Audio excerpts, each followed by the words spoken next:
현재 의성 및 안동 등 영남권에서 발생한 산불 화재로 인해 큰 피해가 발생하고 있습니다. 이번 산불로 인해 24명이 사망하고 12명이 중상을 입었으며 14명이 경상을 입는 등 피해가 심각한 상황입니다.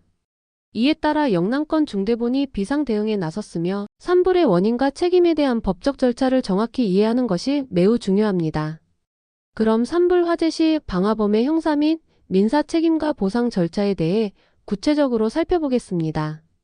먼저 형사 책임부터 살펴보겠습니다. 산불의 원인이 실화일 경우 형사적으로 처벌을 받을 수 있습니다. 예를 들어 산림보호법에 따르면 과실로 인해 타인의 산림을 태우거나 공공을 위험에 빠뜨린 경우에는 3년 이하의 징역형이나 3천만 원 이하의 벌금에 처해질 수 있습니다. 일반적인 실화보다 더 강한 처벌이 적용되는 경우도 많습니다. 예를 들어 2015년 강원도 삼척에서 발생한 산불의 원인이 주택의 나무 보일러에서 날아온 불씨였다는 사실이 밝혀졌고 집주인은 형사처벌로 500만 원의 벌금을 물게 되었습니다. 이후 산림청은 민사소송을 제기하여 1억 3천만 원의 배상금을 받도록 판결을 내렸습니다.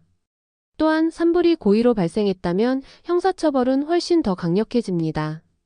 예를 들어 2022년 강릉에서 토치로 대형 산불을 일으킨 이모 씨는 징역 12년형을 선고받았습니다.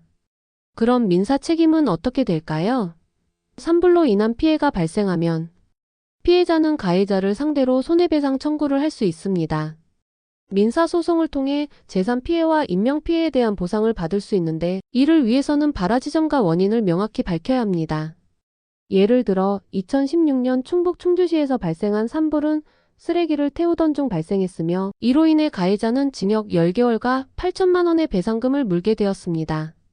피해자는 발화 지점이 명확히 파악되면 민사소송을 통해 손해배상을 청구할 수 있습니다. 하지만 원인이 불명확하면 국가에서 직접적인 보상을 제공하지 않으며 복구 작업만 지원하게 됩니다. 산불 피해자들은 산림청이나 관련 기관에 보상을 청구할 수 있습니다.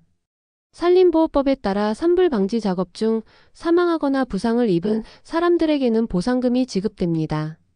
하지만 산불을 일으킨 사람에게는 보상금이 지급되지 않으며 이들은 형사 및 민사 책임을 져야 합니다. 예를 들어 2016년 충북 충주시에서 발생한 산불로 53.8헥타르의 산림이 피해를 입었고 피해자들은 8천만 원의 배상금을 받았습니다. 이와 함께 국가의 지원도 있지만 원인이 불명확하다면 보상은 어려운 상황이 될 수 있습니다. 마지막으로 몇 가지 사례를 살펴보겠습니다. 경북 의성군 산불은 50대 성묘객이 실수로 불을 질러 발생한 사건으로 성묘객은 형사처벌을 받을 가능성이 큽니다. 또한 민사적으로도 주민들은 손해배상을 청구할 수 있습니다. 경남 산청군 산불은 농장주가 예초기로 풀을 베다가 불씨가 튀어 발생한 사건으로 농장주는 형사처벌을 받게 되며 피해자들은 민사소송을 통해 보상을 받을 수 있습니다.